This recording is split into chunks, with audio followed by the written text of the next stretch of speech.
How could you hide 7,000 ships and 11,000 airplanes from the most powerful army in the world? On June 6, 1944, the coast of Normandy, France, was the site of the largest sea-to-land invasion in history. But the most important moment, the one that decided if thousands of soldiers would live or die, didn't happen on the beaches. It happened weeks before, through fake radio signals, inflatable tanks, and a wet field near Dover, England. In this video, we will look at the secret files about ghost armies, double agents, and the weather report that changed the war. By the end, you'll understand that D-Day was bigger, stranger, and more heroic than any movie has ever shown. Hitler's Atlantic Wall was a line of defenses that stretched from Norway to Spain.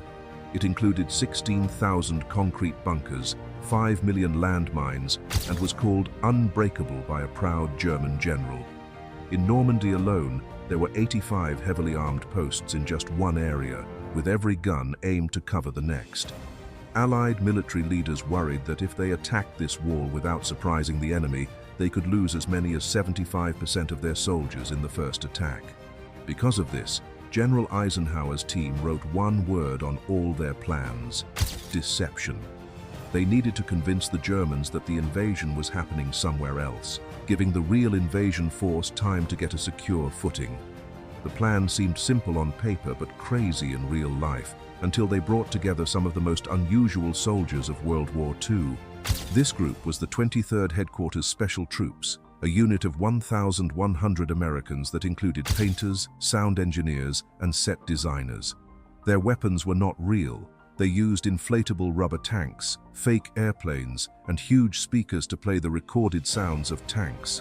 Their job was to pretend to be an army of 30,000 men ready to attack Pas-de-Calais, the narrowest part of the English Channel. At night, they set up their inflatable tanks and used lights to look like a real convoy. They played loud recordings of army sounds so that German spy planes would think a huge force was gathering. When the real Allied units left for Normandy, the Ghost Army stayed behind, continuing the performance where German patrols could hear them. As one of them said, "We fought with a paintbrush and a turntable."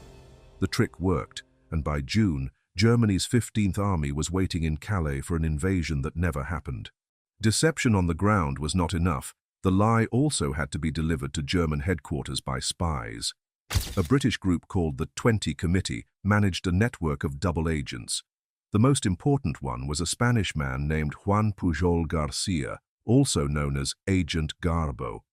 Garbo invented 27 fake spies who supposedly worked for him, complete with their own stories and personalities. He gave the Germans a mix of real and fake information, such as true reports of ships sailing in the wrong direction and details about army units that did not exist. By May 1944, he was sending over 1,000 radio messages a month, and the Germans trusted him so much they never changed his secret codes. On the night before D-Day, he stopped sending messages, blaming it on British security. Then, at 3 a.m. on D-Day, he sent an urgent message claiming the Normandy invasion was a fake and the main attack would still be at Calais. This lie convinced Hitler to keep his best tank divisions away from Normandy for 17 critical days. Garbo later received medals from both Germany and Great Britain for his work. While the Ghost Army was creating a loud distraction, real paratroopers had to secure the areas behind the invasion beaches. American soldiers from the 82nd and 101st Airborne Divisions landed in flooded fields behind Utah Beach, while the British 6th Airborne secured the eastern side. Bad weather and enemy fire scattered the soldiers, and some landed alone, far from their targets. One American soldier knocked on the door of a French house and asked the owner, "Excuse me, where's the war?" The owner pointed to a nearby church tower where a German machine gun was located. By the end of the day, small groups of these soldiers had joined together. They destroyed important bridges and stopped a German tank division from attacking the beaches. They suffered heavy losses, with almost half of them killed or wounded, but they gave the main invasion force the one thing it needed most: time. The invasion was originally planned for June 5th, but on June 4th, Strong winds created waves up to 8 feet high in the English Channel. General Eisenhower had to make a decision based on a single piece of paper from his chief meteorologist, Group Captain James Stagg, who predicted a 36-hour break in the storm. If they delayed, they would have to wait until July for the right combination of tide and moonlight. The Allied commanders argued until 4:15 in the morning, when Eisenhower finally said, "Okay, we'll go."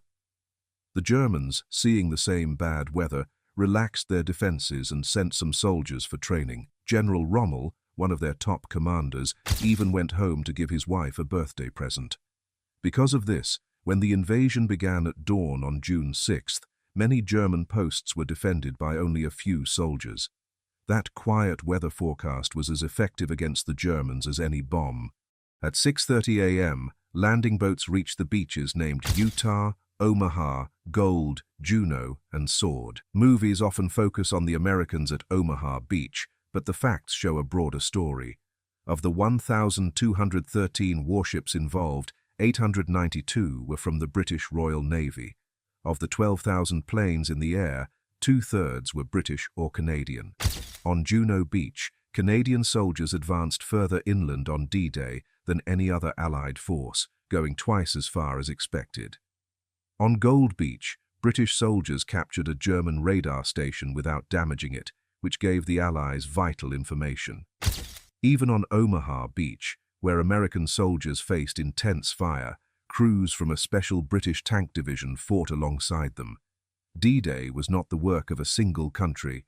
It was a combined effort of 12 nations, and every one of them played an important part. The city of Caen was supposed to be captured on D-Day, but it took until the middle of July. Some people blame cautious British generals, while others point out that the open fields around the city made it a perfect killing ground for defenders. The deeper reason is that the German army sent all its available forces to defend Caen.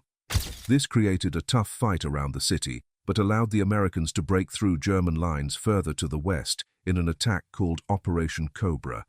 Caen acted like a magnet, pulling in the best German tank units. The cost was high, as thousands of French civilians were killed and the old city was destroyed. This victory came with a heavy moral price that is still debated today. You might think the deceptions would stop after the beaches were taken, but they didn't. The 23rd Special Troops, the Ghost Army, moved east and started pretending to be General Patton's Third Army as it advanced across France. They drove captured German vehicles, wore enemy uniforms at dusk, and sent out fake radio messages to hide the real direction of the Allied attack. They staged 17 fake attacks, and the enemy fell for the trick every time. Their final mission was in March 1945, when they faked a river crossing with 40,000 men miles away from the actual attack. After the war in Europe ended, all records of the unit were sealed. The US government did not officially admit the Ghost Army existed until 1996. Some families of these soldiers never found out that their loved ones had earned medals for painting and sound effects. On June 6, 1944, about 4,400 Allied soldiers were killed. German losses on that day were lower, around 1,000 men, but thousands more were held in place by the deception at Pas de Calais. Every week that the German 15th Army stayed in Calais, Allied factories produced another 150 tanks and 1 million artillery shells. Historians believe that these deception plans shortened the war by 6 to 8 months and may have saved up to 500,000 lives. A captured German officer said it best: "We fought an army that wasn't there, and by the time we realized it, the army that was there had already won." If these stories seem like they are from a movie, there is more to come.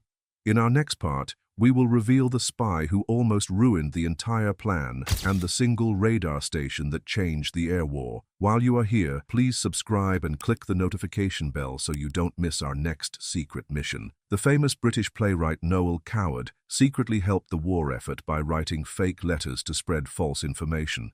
But he wasn't the security risk. The real risk came from a secretary in London who talked about a big operation coming up while having dinner with an American officer. This piece of gossip was overheard in a cafe where a known enemy agent often spent his time. British intelligence, MI5, found out and removed her security clearance just 2 days before the invasion. She spent D-Day working in an office far away from London. One careless sentence could have revealed the entire deception plan. On Gold Beach, a team of commandos captured a German radar system known as a Würzburg without damaging it. Back in Britain, scientists quickly figured out how it worked. Within 48 hours, they built jammers that could block its signal, which made it much harder for German night fighters to operate for the rest of the war. A British sergeant, whose legs were badly injured, carried the 200-pound machine out on his back. He received an award for his bravery, and the technical teams gained an advantage that helped win the war. Movies often show German soldiers firing their machine guns endlessly at troops on Omaha Beach. The reality is that many of those German positions ran out of ammunition by noon. The biggest killer on the beach was not machine guns but mortars, which were fired from miles inland. Survivors of the landing remembered constant explosions kicking up sand around them, not a non-stop wall of bullets. It is important to correct this myth because it affects how we train soldiers today and how we remember those who died. The BBC used secret coded messages to signal the start of the invasion to the French resistance. One famous message used a line from a French poem, "The long sobs of autumn's violins." Within hours, resistance fighters carried out over 1,000 acts of sabotage on French railways. German trains carrying troops from Calais to Normandy were slowed to a walking pace, and some units took 5 days to get to the battle. Every day of delay caused by these saboteurs meant one less German unit was there to fight the soldiers on the beaches. The French resistance acted as a second front that helped make D-Day a success. So what really happened on June 6, 1944? Brave soldiers attacked the beaches, but it was clever tricks that opened the way for them. Artists saved lives with paint, a former chicken farmer won a medal from the enemy, and a weatherman risked the future of the free world on a forecast of 36 hours of calm weather. The next time you see a movie about D-Day, remember the secret war of deception that came first, with its rubber tanks and fake radio signals.